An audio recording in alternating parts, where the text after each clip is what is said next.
قرآن میں فیوچر کے بارے میں جتنی بھی باتیں بتائی گئی ہیں سب کچھ لکھ دیا گیا ہے. جو دلیلیں سب کچھ ہیں اور آسمان اور زمین میں جتنی بھی نشانیاں تھیں اللہ بابا یاد دلائیں. پچھلی آیتوں میں بھی وہ نشانیاں یاد دلائیں. پھر اللہ تعالیٰ نے فرمایا جب تمہیں اپنی فطرت میں ایک اللہ کو بھی ماننا تمہارے اندر موجود ہے، کوئی مصیبت آتی ہے، ایتھیسٹ بھی ہو، کوئی بھی ہو، کتنا بھی اللہ کو نہ ماننے والا ہو، اللہ کے سامنے ناؤ ڈوبتی ہو تو ہاتھ پھیل ہی جاتا ہے، اے اللہ تو ہے تو مجھے بچا لے. وہ فطرت ہے. کتنا آدمی کہہ لے میں بہت اللہ کو نہیں مانتا، جب ناؤ ڈوبتی ہے، شپ ڈوبتی ہے تو کہتے ہیں تو اگر بنانے والا ہے تو ہمیں بچا لے.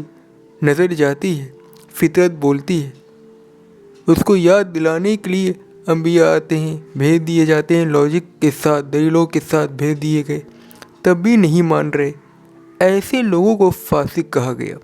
فاسق کون ہے؟ جنہوں نے اپنے وعدے کو توڑ دیا قسمیں کھانے کے بعد.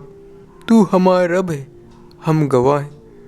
دوسری ان کی وجہ بتائی گئی، وہ تمام تعلق کو توڑتے ہیں جن کا اللہ نے ان کو حکم دیا تھا جوڑنے کا. یعنی سب سے پہلا اور سب سے بڑا اللہ سے جو اللہ نے تعلق بتایا، انہیں میرے ساتھ اپنا تعلق مضبوط کرو، اور وہ مضبوط نہیں کرتے.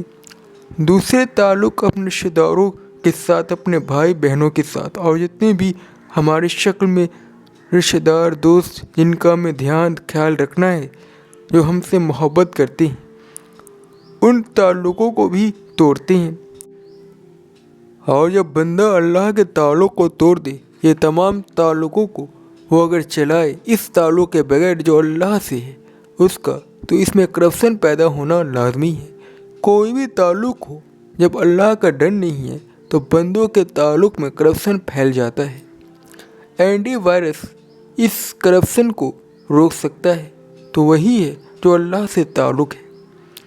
تو اللہ سے تعلق کو توڑا ہی تعلقوں میں فساد پھیلا، اس میں کرپشن پھیلا.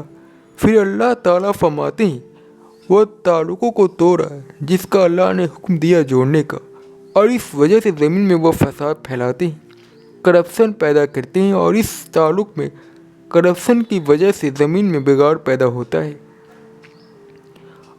اور جب انسان ایسا ہے جس کو اپنا رشتہ داروں کا لینا دینا نہیں، جس کو اللہ کے تعلق کا کوئی لینا دینا نہیں، تو پھر ایسے انسان کو قرآن کی کوئی آیت سمجھ کر پڑھنے کا کوئی فائدہ نہیں ہوتا، اور وہ نہ سمجھ کر پڑھنا چاہتا ہے. اتنی بڑی وجہ ہے ایسے لوگوں کی جو قرآن سے کافی دور ہیں. اگر کوئی مفلس نیت سے قرآن کھول رہا ہے جس کو ہدایت چاہیے، تو اللہ تعالیٰ نے کہہ دیا کہ یہ قرآن سے کھلی ہدایت ہے، مگر لوگ ساتھ سمجھ کر اس کی ایک ایک آیت کو سمجھیں. کوئی شک نہیں یہ ایک سچی کتاب ہے. آگے اللہ تعالیٰ فرماتا ہے کہ کسی چیز کو بیان کرنے کے لیے اگر مثال پیش کر بھی جائے، اللہ تعالیٰ نہیں شرماتا کسی ایسی چیز کی مثال پیش کرے جس میں اللہ کو بتانا ہو. تم لوگوں کو اپنی عزتیں بچانی ہوتی ہے، ریپوٹیشن مارنی ہوتی ہے لوگوں میں. تم بن بن کر باتیں کرتے ہو، اور خود کے اندر اتنی گندگیاں موجود ہیں، تنہائی میں اتنے غلط کام کرتے ہو. سوسائٹی میں جب ریپوٹیشن مارنی ہوتی ہے تو تم ان چیزوں سے بچنا چاہتے ہو، تو تم اپنی مثالیں نہ دیا کرو. ہم لوگ تو یہ زبانیں یوز نہیں کرتے، اللہ مچھا مکھی بول رہا ہے. اللہ تعالیٰ کو شرم نہیں آتی کہ اس بات سے کہ کسی ہدایت کے لیے لوگوں کو مثال پیش کرے. اللہ تعالیٰ کو کسی سے ڈر نہیں ہے، اس سے اپنی بات صاف طور پر رکھنی اور کہنی ہے.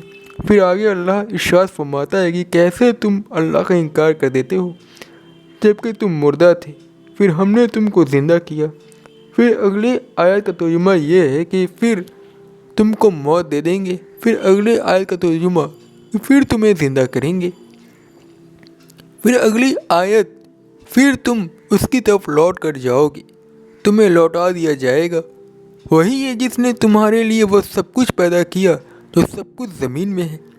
پھر وہ 7 آسمان بنائے، وہ ہر چیز کا جاننے والا ہے. پچھلی آیتوں میں اللہ تعالیٰ نے اپنی توحید بتائی، مثالیں اپنی بتائی، پھر بہت ساری نشانیاں بتائی اپنی. اور جو قرآن کا انکار کیا ان کو دلیلیں دیں۔ پھر ان آیتوں میں اللہ تعالیٰ نے اپنے احسانات کچھ بتائے۔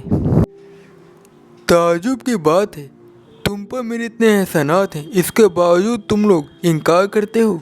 تم لوگوں کو سب سے پہلے یہ بتایا گیا کس طرح اس نے زمین بنائی، آسمان بنایا، ان میں تمہارے لیے نعمتیں رکھیں اور اتنی اچھی اچھی نعمتیں بتائی اپنی جو اللہ نے دے رکھی ہیں ہمیں۔ تم لوگ کچھ تھے ہی نہیں۔ نعمتیں تو سیکنڈری چیزیں، اگر کچھ ہوتے ہی نہیں تو ان نعمتوں کا فائدہ کیسے اٹھاتے؟ تم نعمتوں کا ذکر کرو چاہے یا دلیلوں کا انکار کر دو، لیکن ایک شریف انسان کی پہچان تو یہ ہے کہ جو اس پر احسان کرتا ہے تو اس کا احسان مانتا ہے۔ مشرکین لوگ وہ اللہ پر ایمان رکھتے تھے۔ تمام لوگوں کو پتہ ہے کہ ان میں ایک مشرکین تھے، اللہ پر ایمان رکھتے تھے لیکن اللہ کے ساتھ اپنے بتوں کو شریک ٹھہراتے تھے۔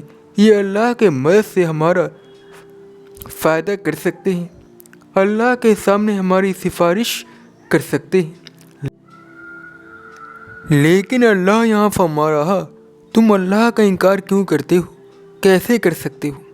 اس کا مطلب یہ ہوا کہ اللہ کے رسول صلی اللہ علیہ وسلم کے مطابق جو دین آیا ہے، آپ نے جو دین پہنچایا ہے اس کے مطابق ہم ایمان نہیں رکھتے ہیں تو ہم چاہے بھی اللہ کو کسی دوسری صورت میں مانیں، کسی دوسری شریعت کے مطابق مانیں، ہم اللہ کو ماننے والے نہیں دلائیں گے۔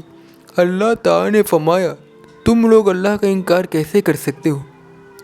باوجود وہ انکار نہیں کرتے۔ پھر اللہ تعالیٰ فرماتا ہے تم مردہ تھے۔ اس سے مراد یہ ہے کہ انسان اپنی حقیقت پر غور کرے، اسے معلوم ہوگا کہ وہ بے جان چیز تھا، کوئی ذرات تھے، ان کو اللہ نے اکٹھا کیا، پھر اس میں جان ڈالی، پھر روح پھونکی۔ یہ سب چیزیں قرآن میں موجود ہیں۔ یہ چیزیں سائنس بھی بتاتی ہے۔ سائنس کیا بتاتی ہے اس کے بارے میں وہ بھی بالکل سملر ہے جو ان کے بارے میں بیان کیا گیا ہے کہ کچھ بے جان ذرات تھے، شکل میں کچھ چیزیں تھیں، وہ ایسی چیزیں تھیں شکل میں انرجی کے طور پر یہ میٹر یوز کر سکتا تھا۔ وہ تمام چیزیں ایک جگہ جمع ہوئیں، پھر اللہ تعالیٰ نے انہیں جمع کیا، پھر ان میں روح پھونکی تو تم پیدا ہوئے، مردار سے تم میں جان بڑھی، نان لیونگ سے لیونگ بن گئے۔ سائنس کیا کہتی ہے؟ کچھ اس دنیا میں ریڈیوسنگ مومنٹ تھا۔ ریڈیوسنگ مومنٹ کا مطلب آکسیجن نہیں تھی، یہ سائنس کی تھیوری ہے۔ تو کچھ آکسیجن تھی نہیں تو نائٹروجن تھا، کاربن ڈائی آکسائڈ تھی، ہائیڈروجن تھا، یہ تمام چیزوں میں انرجی آئی۔ اسی طرح سے سورس کیا تھا انرجی کا؟ یا تو بجلی کڑکی ہوگی، لائٹننگ تھی یا سن لائٹ، ان دو چیزوں نے انرجی کریٹ کی، اور اس سے جو انرجی کریٹ ہوئی، یہ جو نان لیونگ میٹر تھا یہ کچھ آرگینک مالیکولس میں بدل گیا۔ آرگینک مالیکولس کہتے ہیں جن مالیکول سے ہماری باڈی بنی تھی، جن سے جاندار چیزیں بنتی ہیں۔ ان آرگینک مالیکولس کہتے ہیں جن سے بے جان چیزیں، دیوار، اسٹیل ہو گیا، ٹیبل ہو گیا، پلاسٹک۔ اس طرح سے اللہ تعالیٰ نے بتایا کہ تم کیا تھے۔ تم جس چیز کو دیکھ حقیر سمجھتے ہو، کیا ہے یہ ذرہ جسے تم دیکھ بھی نہیں سکتے، ان سے تم بنے ہوئے ہو۔ جب تم بننے کے بعد جو ہاتھ میں تھے اپنے پیرنٹس کے پاس، جس کا نام محفل میں کیا نہیں جاتا، جس ذرات سے ہم لوگوں کو بنایا، اس ذرات سے ہمیں یہاں پیدا کیا، جو تم لباس پہن کر عزت دار بن کر بیٹھے ہوئے ہو، اپنی شروعات پر غور کر لیا کرو۔ پھر تمہیں جاندار بنایا، پھر تمہیں موت دے دی جائے گی اس دنیا میں، یعنی پھر تمہیں زندہ کیا جائے گا آخرت میں۔